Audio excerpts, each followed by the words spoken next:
Y vamos con una información explosiva de Fernando Jamonero desde su cuenta de X. Recuerda que en el año 2018 el juez Peinado archivó la querella de Mayer y Mato que pusieron contra Gallardón por el Open de tenis. El titular del juzgado de instrucción número 41 de Madrid ha archivado la denuncia de los ediles Carlos Sánchez Mato y Celia Mayer, que interpusieron con el acuerdo que firmó el consistorio de la época de Alberto Ruiz Gallardón.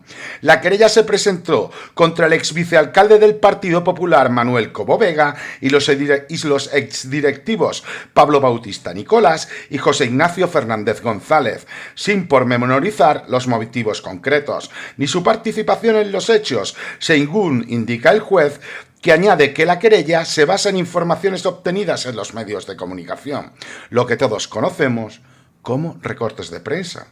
O sea que estamos hablando que el exministro de Justicia, Gallardón, lazos con Peinado, estamos suponiendo en la lectura, ¿quién presupuesto? Porque me parece de carácter totalmente extraño. O sea, si tú, vamos a ponernos en supuestos, si tú eres un juez y a una persona la procesas de un modo con recortes de prensa y a otra persona no la procesas, qué vara de medir tan distintiva, ¿no? Y el amigo Cobo, que hemos leído antes, lo he escuchado yo en muchas tertulias. Voy a comprobar si es el Cobo que pienso, porque lo he divisado en tela de tertulias echando pestes por la boca y seguramente defendiendo al juez Peinado. Así que vamos a ver quiénes son los individuos que junto a Gallardón la libraron gracias a que juez Peinado pues no hizo caso a los recortes de prensa. Porque si no te guías por unos recortes, o sea, los recortes cuando le afectan al Partido Popular no son válidos. Pero si le afectan a alguien de la izquierda, en concreto en este caso a la mujer del presidente del gobierno, resulta que son válidos. Uy, esto me parece a mí un poco extraño. En este mismo contexto me parece oportuno poner un corte de la Comisión de Investigación de la Operación Cataluña, donde Jon Iñárritu pregunta a Nervi Gerardo Villalobos Cárdenas y sale a relucir el juez Peinado. Que se está haciendo muy conocido últimamente, que le investigó durante varios años por presunto blanqueo de capitales y por relaciones en su gestión con el gobierno de Venezuela. ¿Cree usted que fue todo fruto de la casualidad o que hubo algo más? Quiero decir, usted se presenta con un abogado que curiosamente era amigo del fiscal, el fiscal le amenaza, se cumple la amenaza y los agentes presentan su investigación en el juzgado de instrucción 41, donde estaba este señor, que ya le digo que se está haciendo muy conocido últimamente. ¿Usted cree que esto fue casualidad o hubo una mano negra? No podría decirlo, señoría, pero quisiera hacer aquí un poco el preámbulo de que la investigación comienza en el Juzgado Central de Instrucción número 3 de la Audiencia Nacional, con la magistrada Carmen Lamela. En ese momento, el fiscal Grinda pide mi detención y la de mi esposa, que es denegada por la magistrada Carmen Lamela. Meses después, la señora Carmen Lamela se inhibe y envía la causa al juzgado 41 de Plaza Castilla. Y ahí sí se me bloquean las cuentas, se me detiene y después se declara inconstitucional, pero cuando la audiencia provincial, 9 meses después de estar en prisión, me da la libertad, 5 semanas después me vuelven a detener. A pesar de que en el auto de la audiencia provincial de septiembre del 2018, la audiencia provincial le dice tanto a la Fiscalía como al juez Peinado que en todo lo que se ha aportado no se han encontrado elementos para hacer una acusación y mucho menos para adelantar condena. Se lo cito textualmente lo que dice y le aporto el auto de la audiencia provincial. Dice, ese señor no puede estar en prisión porque usted no tiene a la fecha de hoy elementos ni siquiera para acusarlo, continúa para adelantar una condena.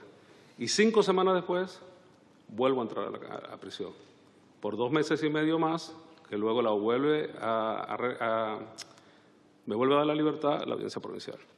Por cierto, una casualidad que me lleva a pensar en paralelismos que se están produciendo ahora mismo. He podido observar que varias de sus declaraciones judiciales eran conocidas en la prensa inmediatamente después de que usted declarase, como se ha ocurrido también con el presidente del Gobierno recientemente.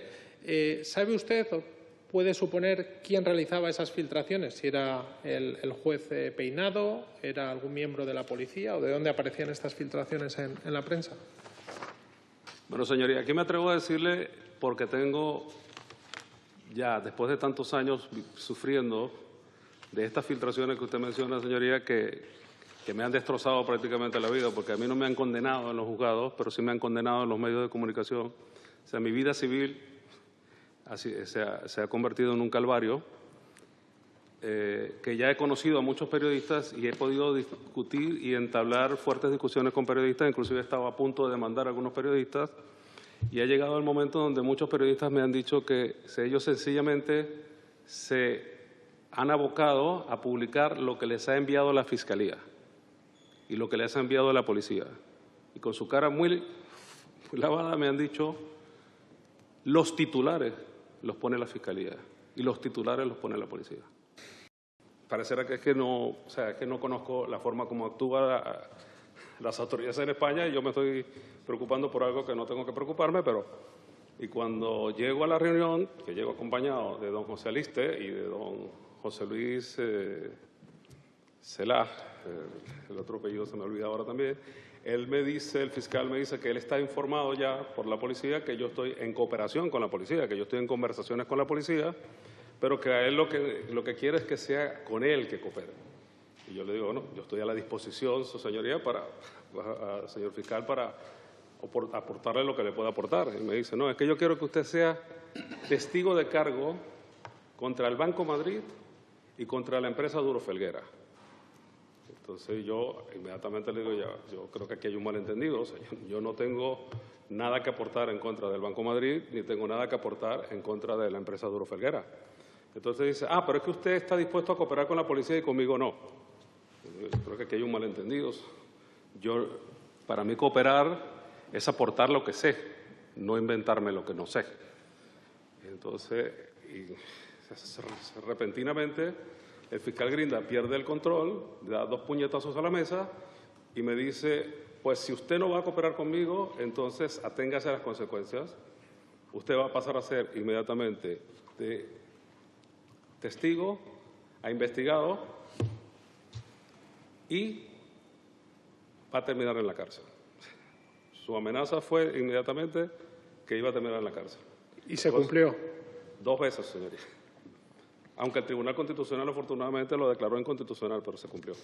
Y es que la verdad, pues de este caso es muy llamativo. Todo comenzó con una denuncia del pseudo sindicato ultraderechista Manos Limpias, que se fundamentaba en recortes de prensa, donde el magistrado Peinado le dio validez y comenzó un proceso judicial.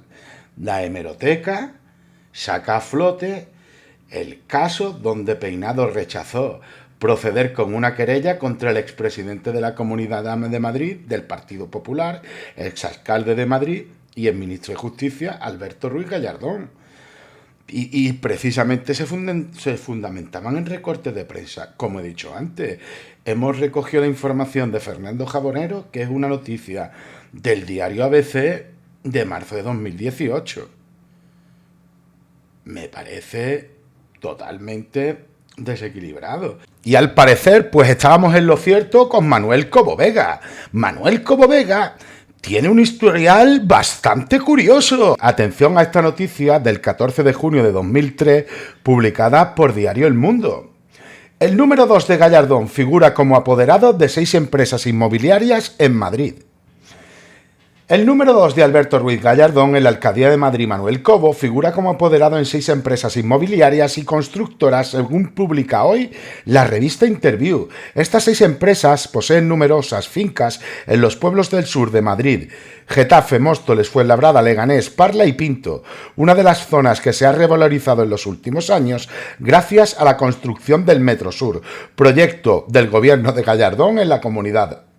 Manuel Cobo ha asegurado a la revista que no conocía que figuraba como apoderado de esas empresas. O sea, el señor Manuel Cobo no sabía que era responsable de 6 empresas. Este señor actualmente es diputado del Partido Popular y se dedica a dar lecciones en las tertulias televisivas. Véase en el Al Rojo Vivo, que lo he escuchado, como he dicho antes, echar estercoleros por la boca en relación a otros partidos, dando lecciones con semejante historial. Y nadie le hace una buena réplica contundente con estos temas. Me parece chocante, impactante o manipulado, claro está. O sea, ¿cómo lo negaba y dijo: dimitiré si hay pruebas? Decía, este es el mismo que pide la dimisión de Sánchez, que habla de del malvado Sánchez, del socialcomunismo, del peligro de la izquierda y de toda esa diarrea mental, ¿no? Pues sí, decía, entrecomillado, me estoy enterando ahora mismo de que figuro como apoderado de esas empresas. De la mayoría ni siquiera conocía el nombre. Imagino que son todas sociedades de mi padre, Manuel Cobo Calleja, con quien no mantengo relaciones desde los años 90. Él habrá otorgado poderes a su hijo porque le ha dado la gana. Yo jamás he aceptado o utilizado ningún poder en esas empresas. Esto es de locos. Decía Cobo. Manuel Cobo ha reconocido que no incluyó sus intereses en las 6 empresas inmobiliarias en la declaración de actividades, a la que estaba obligado como diputado y alto cargo del gobierno madrileño, por desconocer totalmente la existencia de los apoderamientos. O sea que Manuel Cobo alegó, cuando le pillaron con el carrito de los helados y destaparon, pues 6 empresas. Ahora resulta que el hombre pues no sabía que tenía 6 empresas, culpa al padre. Después de culpar al padre, da la lección ante la tele y ante los medios de comunicación y dice, oiga, dimitiré si me pillan. Pero eso es como diría, ¿no? Eso es el rostro marmóreo. Manuel Cobo, quien fue imputado en la Lezo, habló de una conspiración poco menos dentro del Partido Popular y destapó a los compañeros, sacó nombres como Juan Bravo, en una entrevista que le hicieron en el programa Al Rojo Vivo allá por el 2 de mayo de 2018. Para mí este audio deja entrever cómo funciona internamente el PP cuando hay guerrillas, porque se habla de la famosa Gestapillo que le ejecutaron a Manuel Cobo. Estos son los orígenes, ¿no? Los orígenes de la mascletada que estamos viendo hoy día, porque después hemos escuchado a Manuel Cobo, como veremos más adelante en el vídeo, de acusar a Sánchez y no sé qué, de cosas que no están demostradas, cuando aquí hay tropelías de mayor calado. Buenos días. Muy buenos días. ¿Cómo estás? Porque antes de valorar la celebración del 2 de mayo, ¿cómo estás después de la imputación en el caso Lezo? Estoy igual que estaba antes, ya hablé de lo que había pasado aquí y volveré a hablar porque hay muchas cosas que decir. Creo que es uno de los procedimientos basado en unos hechos que son iguales que los que hace ya muchos años, cuando otras personas estaban en el poder y mandaban mucho, definí como gestapillo. Tuvo una cierta notoriedad aquello, y esto es lo mismo y está ya demostrado, y además invito a los muchos buenos periodistas, como se ha demostrado en otros asuntos, que tan fácil como seguir las declaraciones que ha habido en el procedimiento judicial, simplemente con oírlas y verlas, podáis conocer qué es lo que ha pasado, que es muy, muy curioso y creo que interesante, y os lo contaré. Estoy bien cuando hay una investigación. Tranquilo, feliz, orgulloso de haber estado en un gobierno limpio, honrado y que ganó, en este caso concreto, en esta compraventa, 200 millones para los madrileños. Antes de bajar al detalle, vamos a situar a nuestros espectadores con Jaime Rull, que está en la Audiencia Nacional y nos va a contar exactamente por qué el juez del caso Lezo decide imputar a Gallardón y también al señor Cobo. Jaime, cuéntanos. Pues porque el juez García Castellón, instructor del caso Lezo, entiende que ha habido una malversación, un desvío de fondos públicos de más de 40 millones de euros en la compra por parte del canal de Isabel II de Inasa, de esa empresa colombiana que fue adquirida en 2001. Entiende el juez, por la investigación judicial, que esa compra, que se produjo por 65 millones de euros, no tenía mayor valor de 25 millones. Y es por eso que está investigando a estas personas, a Manuel Cobo, a Alberto Ruiz Gallardón, a 24 miembros de la cúpula directiva del canal de Isabel II por una presunta comisión de los delitos de malversación de fondos públicos y de cohecho. Señor Cobo, me sorprende mucho que si usted está diciendo que está demostrado que todo es fruto de la Gestapillo, entonces ¿por qué le imputa a usted el juez y por qué imputa también al señor Gallardón? Yo te lo cuento todo y se lo cuento a todos los espectadores porque es muy interesante. Yo oigo esta información como hemos oído todos, pero yo creo que hay que añadir que hay 3 informes, 3, no 1, 3 informes que dicen que la valoración es mayor que el precio que se pagó. Yo creo que eso no se puede omitir, ni se debe omitir porque están aportados. Pero es que además, los propios hechos, y le pongo un ejemplo muy sencillito. Si usted y yo compramos una casa y pagamos 200.000 euros al contado y 600.000 a plazos, y con el rendimiento que nos dan los alquileres pagamos esos 600.000 y 10 años después la casa, en lugar de valer 800.000, vale 2 millones, tendremos que decir que los 800.000 que pagamos era muy barato. Eso es lo que ha ocurrido. Es que esta empresa cuesta 200 millones. Y voy a la Gestapillo porque son 1000 detalles, pero yo creo que tenemos que conocerlo. Hay una conversación del señor González, don Ignacio González, y el señor Zaplana que les graban. En mi opinión y en la de mucha gente, ya sabía, porque tomó medidas en su despacho, que le estaban grabando. Y como hay un escándalo mayúsculo con comisiones comprobadas en Suiza de 2 millones que imputan al señor González, a Ildefonso de Miguel, el gerente del canal, él le dice al señor Zaplana, buf, para pelotazo el que dio Gallardón. Eso sí que fue. Eso sí que se compró una empresa que tengo un informe así. A sabiendas de que le estaban grabando. Que yo pienso, por lo que le voy a decir, tengo un informe así de Cuatrecasas que demuestra todo esto. Y resulta, primero, cómo en el año 16 el señor González... Gestapillo González Granados, para situar. No, este caso es... El señor Granados no tiene nada que ver con nada esto. Que ver, González. El señor González e Ildefonso de Miguel, que es la clave de todo esto, pero está en el juzgado, vuelvo a reiterar. Resulta que, primero, ¿no le parece raro que alguien, y relaciónalo con el vídeo de Cifuentes, con el espionaje, en el año 16 tenga un informe guardado hecho por Cuatrecasas a petición de él a su cuñada? Esto se ha dado aquí ya.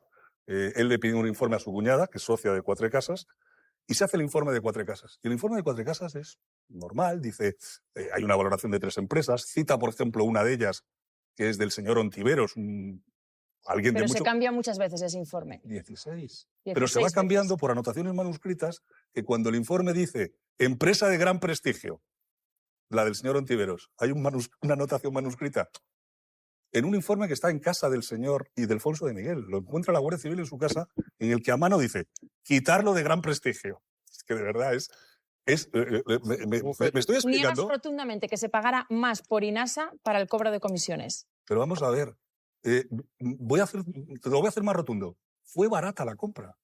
Por cada euro que se puso en esa 83 empresa, millones pagó el canal de Isabel II. Vale más de 200 y el 70% aplazado se ha pagado con el rendimiento que daba INASA. Contéstame tú a la pregunta, de verdad, María. Si tú compras y pagas el 30% y el 70% de crédito lo pagan los rendimientos de la empresa y tienes una valoración unos años después que dice vale más de 200, además de los 3 informes, olvídalos, ¿te parece que era cara? ¿Y si usted lo ve tan claro, por qué cree usted que el juez pide la imputación? Yo creo que el juez va a ir hasta el último momento en lo que él entiende como una investigación que no tendría por qué asustaros a nadie. Lo he dicho para otra gente, por eso lo puedo decir para mí. Si fuera normal, dirías, oye, que investigue todo lo que quiera, pues no tengo nada que ocultar. Pero como es una imputación, fíjate tu pregunta, que es sin maldad. Pero, ¿y por qué mete la imputación? Que la imputación no es nada. Es una investigación. Lo que pasa es que hemos convertido, lo hemos dicho tantas veces, pero cuando nos toca es cuando lo decimos, lo he dicho para socialistas, como sabe Antonio Miguel Carmona, que te investiguen, no pasa nada malo y debe llegar hasta el final el juez. Y yo me pregunto también, señor, ¿cómo puede ser que ustedes pensaran que la operación era buena para la Comunidad de Madrid, que fuera buena para la Comunidad de Madrid, que sea buena para la Comunidad de Madrid, pero que alguien se quedara con dinero? Pero vamos a ver... ¿Y que usted no lo sepa o que...? Pero vamos a ver... ¿Puede ser que alguien se quedara con dinero de esa operación? O que alguien fuera pederasta. Pero es que no hay ningún elemento para juzgarlo. ¿Usted cree que no hay pruebas para determinar? No, es que están las contrarias. Están las contrarias. Si alguien puede llevarse dinero, alguien pudo pegar a su padre, pero es que no hay ninguna. No hay ninguna, solo las afirmaciones falsas y un informe falseado y reconocido por los que han comparecido de Cuatrecasas. Digo algo más también, ¿eh? Yo creo que en Cuatrecasas tiene que haber gente muy cabreada con lo que han hecho algunos de Cuatrecasas. Como yo estoy muy cabreado con algunos de mi partido. ¿Con quién? Porque cuando Hombre, con Ignacio González, con Ildefonso de Miguel. ¿Ha hablado usted con Gallardón? Sí, he hablado con Gallardón, que por cierto, no ha ido, porque hubiera ido a la fiesta de la comunidad, porque le dan un premio los judíos en Estados Unidos por aquella iniciativa que tuvo de nacionalizar a los judíos sefarditas. Hoy está recogiendo ese premio, por eso no ha ido. ¿Y qué dice Gallardón de la imputación? Lo mismo que yo. Es decir, ¿Ustedes se la esperaban después de todo el ruido que veníamos escuchando? Tenemos dos compañeros de gobierno, que son Juan Bravo y Pedro Calvo, que estaban imputados por su pertenencia al canal. Y ya había habido rumores, y perdóneme, voy a ser muy sincero, y gente con ganas, porque aquí la foto de Gallardón compareciendo, vivimos en un mundo de espectáculo, ¿eh? Pues también tenía su interés. Entonces, que compareciera Gallardón como imputado, que se va a producir eso en el mes de junio. Pero es que, reitero, pido a Ferreras en esa frase que dice el tanto de más periodismo, a que estas preguntas las puedan contestar ustedes leyendo lo que está declarando las diferentes personas. Hay dos personas, que se llaman López Heras y Cachavera, que son dos técnicos, dos profesionales, dos grandísimos profesionales, que son los que idearon esta operación y a los que habría que dar un premio. Bueno, pues están imputados. Estas dos personas, a diferencia de lo que ocurre en casos de verdad de corrupción, han declarado ¿A usted quién le dio la orden? Nadie. Fuimos nosotros, al revés. Nosotros fuimos los que vimos la oportunidad de negocio para el canal de Isabel II, como ahí va Endesa, como iban decenas de empresas españolas, y resulta que lo consiguieron. Señor Cobo, perdone que insista, pero si hay informes falsos, pruebas contrarias, cuesta creer que el juez no les impute, y encima usted habla de espectáculo. Es decir, está insinuando que la justicia, la fiscalía buscan ese espectáculo, con pruebas falsas, con informes falsos, pruebas contrarias. Vamos a ver, la fiscalía ya lo ha comprobado, que es falso. Mire, otro ejemplo de los informes. Y después este tipo de personaje sale diciendo que Sánchez dimita por lo que hizo Cerdán, que no está ni juzgado, y resulta que presuntamente estés indultado, hayas tenido un chorro de empresas, más lo que viene ahora, que hay más. Y te pones a dar lecciones de maestro. No, hombre, no. Eso es una lección, pero de cinismo en estado puro. Una lección de lo que no hay que hacer en la vida. Según este artículo, informa de que en la hemeroteca del País aparecen más cosas. Hace reflejo de que no puede poner enlace. Habla de hemeroteca, o sea, yo he buscado la noticia y no la he encontrado. Pero dice, la hemeroteca del País aparecen más cosas. Manuel Cobo Calleja estuvo involucrado en un presunto delito de prevaricación por parte del alcalde de Pinto, en aquel entonces, Carlos Penis, de Izquierda Unida. Esta información sí que la he encontrado, ¿vale? Pero que estuvo involucrado Manuel Cobo Calleja, yo no lo he podido encontrar. Según esta información, lo vincula. O sea, Manuel Cobo Calleja tiene un historial descomunal. La atribución a la familia de la que habla el señor Sánchez es pedir en una comisión de investigación de compra de material sanitario 9 años de declaración de renta de familiares del señor Feijóo, o pedir las multas de tráfico del novio de la señora Ayuso. ¿Eso es fango o eso es estiércol? Hace usted una pregunta, señor Cobo, sobre los bulos y la desinformación y se dedica a propagar bulos y denuncias falsas en su pregunta. Es una tremenda paradoja. Mire, la lucha contra la desinformación no es algo que preocupe al Gobierno de España, preocupa a la Unión Europea, es un principio constitucional el recibir información veraz por parte de los ciudadanos y también preocupa a las asociaciones de periodistas. Y usted tiene credibilidad para denunciar bulos, porque usted fue víctima de la máquina del fango, fue víctima de una gestapillo que lo organizaron sus compañeros de bancada del Partido Popular. ¿Sabe por qué? Porque no participó del peor y del más grave bulo de la historia de la democracia española, aquel que tenía que ver con el 11 de marzo que propagaron su partido y muchos de los diputados que le acompañan en la bancada del Partido Popular hoy, muchos de ellos sentados muy cerca de usted, y propagaron ese bulo. Por eso usted, señor Cobo, tiene credibilidad como víctima de la máquina del fango y como víctima de una gestapillo que le montaron en su propio partido porque no participó de ese bulo. Cuádrese, dígale a su propio partido que tenemos que trabajar juntos con un gran consenso para evitar los bulos, la desinformación, las mentiras. Hágalo, porque usted, señor Cobo, tiene el crédito de haber sido víctima, bien es cierto que de sus propios compañeros, algunos sentados bien cerca de usted. Gracias. Y no solo Félix Bolaños le metió un soberano repaso, sino que también fue Ignacio Escolar en el Congreso de los Diputados quien le dieron una somanta. Por el Grupo Parlamentario Popular tiene la palabra el señor Cobo Vega. Muchas gracias, presidente. Buenos días, señorías. Yo también doy la bienvenida a don Ignacio Escolar, aunque me cueste tratarle de usted después de la relación profesional y personal que tenemos desde hace muchos años.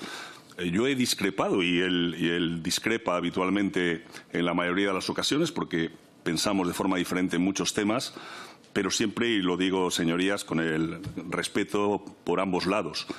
También diré que probablemente estemos de acuerdo en menos cosas, pero creo que son las más importantes y no las detallaré ahora.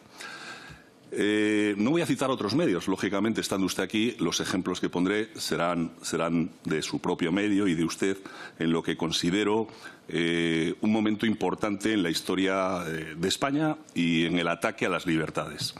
Hace muchos años yo tuve el honor de estar en el Gobierno de la Comunidad de Madrid y en una responsabilidad importante, consejero de Presidencia y Hacienda. Cuando presenté mi primer presupuesto, un periodista que admiro, un buen periodista, me enseñó algo que quiero relatarles, señorías.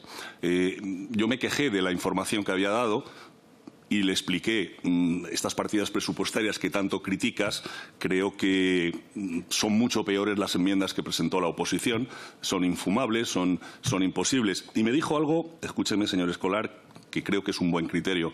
Mira, la oposición en sus enmiendas presenta castillos en el aire, como aquella canción de Alberto Cortés. Las partidas presupuestarias que presentáis pueden cambiar la vida de la gente y, por tanto, desde un medio de comunicación, desde la prensa, siempre seremos más críticos, más vigilantes en esa función de contrapoder con el Gobierno y con la oposición.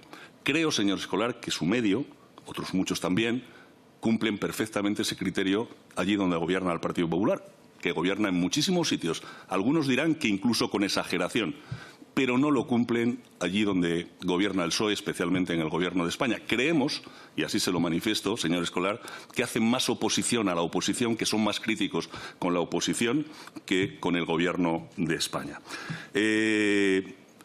Hay cuestiones, además, que son de vital importancia para la sociedad y que dependen en muchos casos de los medios de comunicación. Nosotros criticamos la utilización partidista de muchas instituciones, de muchas, y creemos que ahí los medios de comunicación debían estar con el mismo criterio de defensa de esos medios.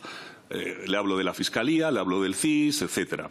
En el caso del CIS concretamente, señor Escolar, elecciones gallegas. El CIS publica su encuesta, su vaticinio absolutamente equivocado, como siempre. El titular de su medio es: el CIS pronostica una fuerte caída del PP en Galicia y deja en el aire su mayoría absoluta. Bueno, es razonable, aceptable que publiquen eso, pero es que por la tarde, señor Escolar, lo que hacen ustedes es fomentar el CIS y darnos la razón de que el CIS busca una influencia electoral, porque el titular es: la televisión gallega esconde el CIS que compromete la mayoría del PP en los minutos finales de su informativo. Es decir, critican ustedes a la televisión gallega por no fomentar, porque ese bulo, porque eso es un bulo constante en esa manipulación, no lo dé abriendo o en segundo lugar. En eso, señor Escolar, discrepamos profundamente. Nos gustaría, efectivamente, que con las diferencias que pudiera haber, los medios de comunicación fueran ese contrapoder contra el Gobierno, esa función que a mí me enseñaron y en la que he creído siempre. Nosotros, señor Escolar, con la diferencia que podamos tener con usted, le puedo garantizar, y a ello me comprometo personalmente, y también los 137 diputados de este grupo, que va a defender siempre la libertad que tenga usted de discrepar con nosotros. Me gustaría que ese mismo compromiso lo tuviera usted en la defensa de otros medios que no piensan como usted.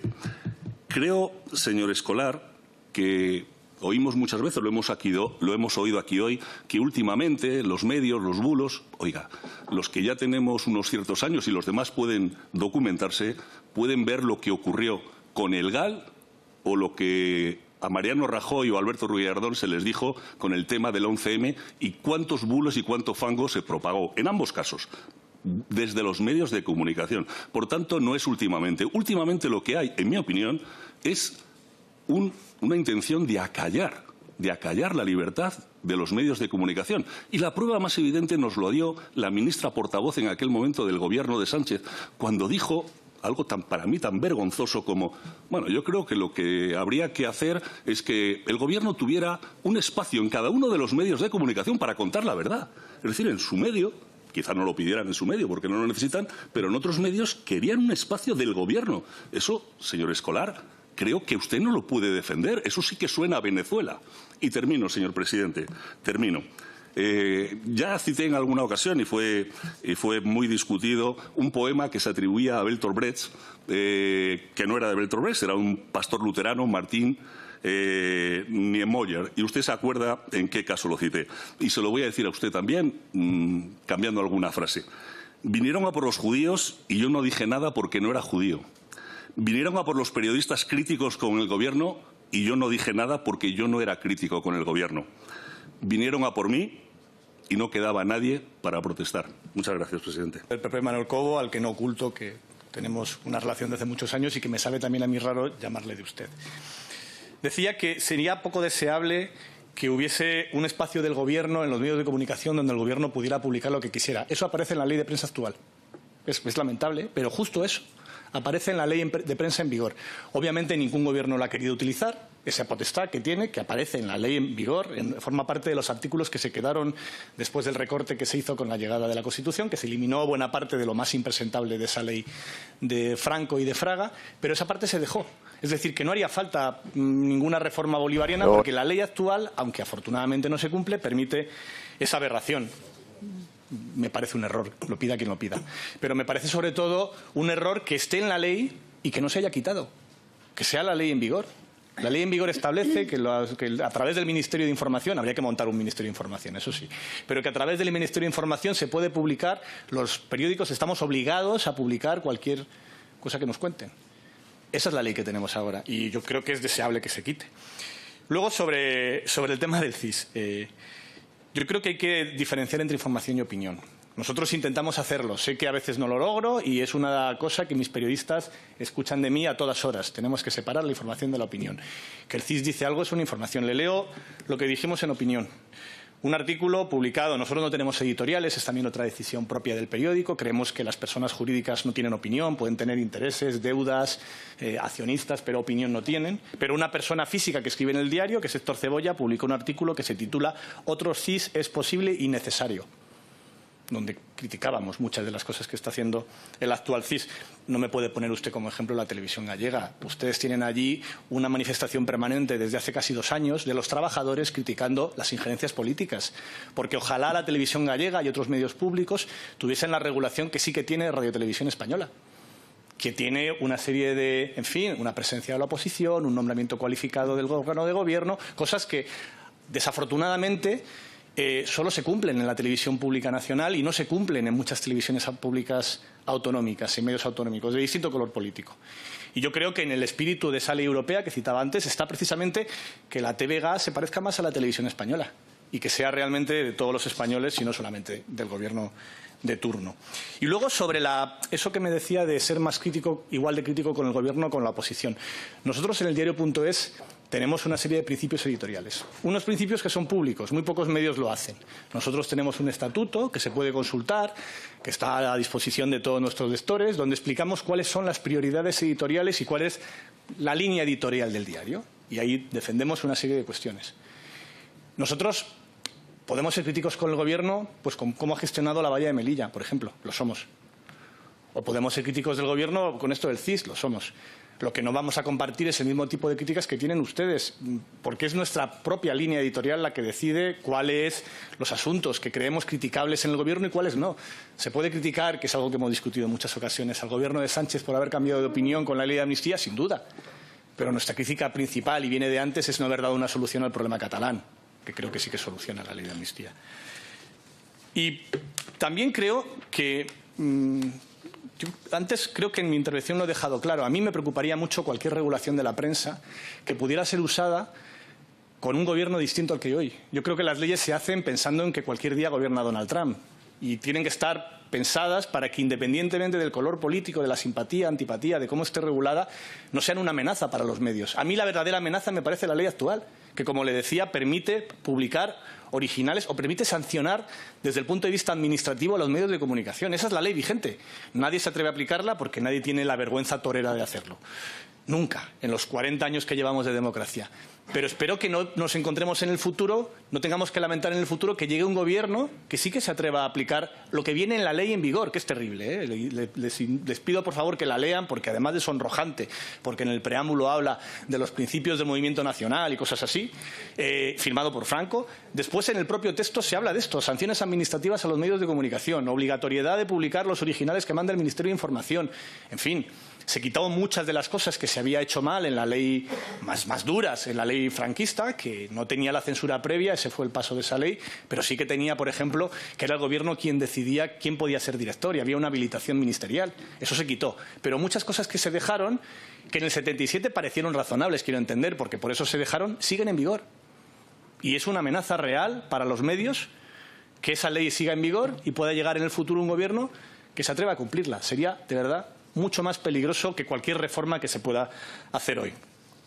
Respecto a las preguntas del portavoz del Partido Socialista, también ha preguntado al respecto el portavoz de Sumar sobre qué hacer exactamente, si hay que reforzar los informes de autogobierno, de autorregulación que ya existen, si hay que crear un organismo nuevo.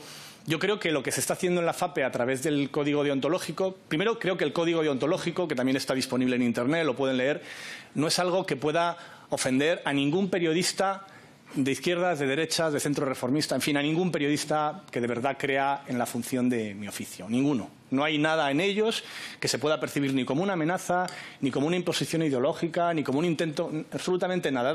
Creo que es bastante pacífico. Este organismo tiene una comisión de quejas que ahora mismo es voluntaria su adhesión. Algunos medios estamos adheridos a ella y respetamos sus resoluciones e informamos a nuestros lectores de sus resoluciones, y otros no. Lo que pide la ley europea, que es una ley que han votado prácticamente todos los grupos presentes en el Parlamento español, salvo Vox, lo que pide la ley europea es simplemente que haya que adherirse a un código independiente de autorregulación, y ni siquiera establece uno obligatorio.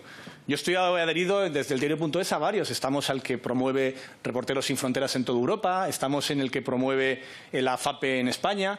Pueden ser varios, pero tiene que ser alguno al menos. Es decir, que cualquier medio tiene que presentar a sus lectores, uno, cuál es eso que hacemos nosotros de nuestro estatuto, cuáles son tus prioridades editoriales, y que entiendo que son una decisión individual de cada medio. Por ejemplo, nosotros consideramos prioritario informar de la crisis climática, y consideramos prioritario informar del